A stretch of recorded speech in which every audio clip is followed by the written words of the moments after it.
Personne? Véronique Louwagie, à vous.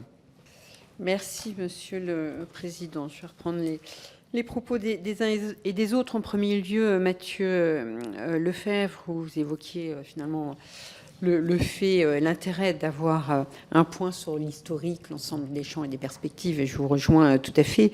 Et vous précisiez, d'ailleurs, comme Jean-Philippe Tanguy et comme Lise Magnier, qu'il ne fallait pas avoir d'a priori, mais je crois que l'idée, évidemment, c'est de ne pas en avoir, de débuter cette commission d'enquête avec toutes les perspectives qui peuvent exister devant nous, et ce sont les auditions qui vont nous enrichir comme il se doit, et il n'y a pas de sujet particulier là-dessus. Jean-Philippe Tanguy, donc j'ai réagi sur le pas d'après priori, et sur le fait que nous aurions pu retenir d'autres critères. Alors oui, certes, on peut toujours retenir d'autres critères. En l'occurrence, je veux quand même préciser que la commission d'enquête, bon, il y a deux points importants, quoi. D'une part, les raisons de la forte croissance de la dette française. Alors, depuis 2017, j'y reviendrai puisque la temporalité a été évoquée, et également ses conséquences sur le pouvoir d'achat des Français. Et je pense que ça aussi, c'est quand même très important parce qu'on aura quand même beaucoup de prismes ou d'éléments sur ce sujet. Alors, évidemment, on peut toujours retenir d'autres critères. Fabien Di Filippo, vous évoquiez effectivement un moment de vérité. Je crois qu'à un moment donné où nous parlons quand même beaucoup de la dette, les uns et les autres, et j'entends d'ailleurs le ministre de l'économie lui-même en parler de manière importante, tirer aussi la sonnette d'alarme. Je crois qu'effectivement, ça sera un moment pour faire un point, et également évoquer l'impact des hypothèses qui sont retenues à un moment donné pour construire une loi de finances ou un budget. Je pense que ça pourra tout à fait être intéressant. Monsieur Emmanuel Mandon, alors vous évoquiez pourquoi 2017. Alors je dirais pourquoi pas, hein, parce qu'à un moment donné, vous êtes bien obligé de mettre une temporalité. Le dossier étant quand même assez conséquent déjà, et je pense que retenir une période comme celle-ci va déjà être très, très riche, très conséquente, et nous donnera déjà, certes, beaucoup d'auditions et beaucoup de matière. Bon, nous ne pourrons pas, à un moment donné, non plus faire complètement abstraction sur une situation et un stock de la dette à un moment donné qui sera probablement abordé. Et je vous rassure, tout cela sera fait non pas de manière superficielle, mais avec rigueur et sérieux. Je crois qu'il n'y a pas de difficulté là-dessus. Monsieur Michael Boulou, alors vous évoquiez un moment où on aura l'occasion de confronter nos points de vue.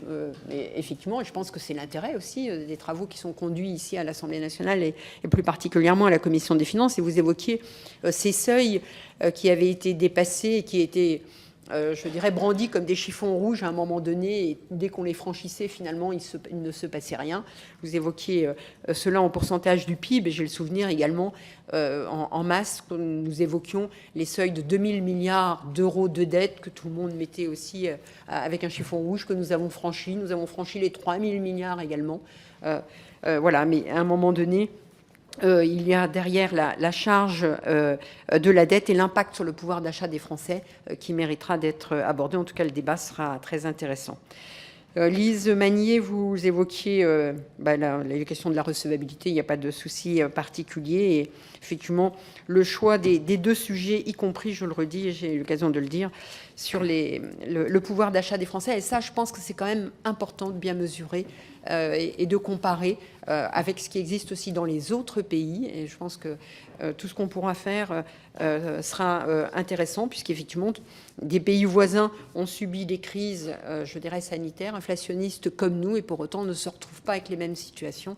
Donc il faudra effectivement faire un petit point et objectiver.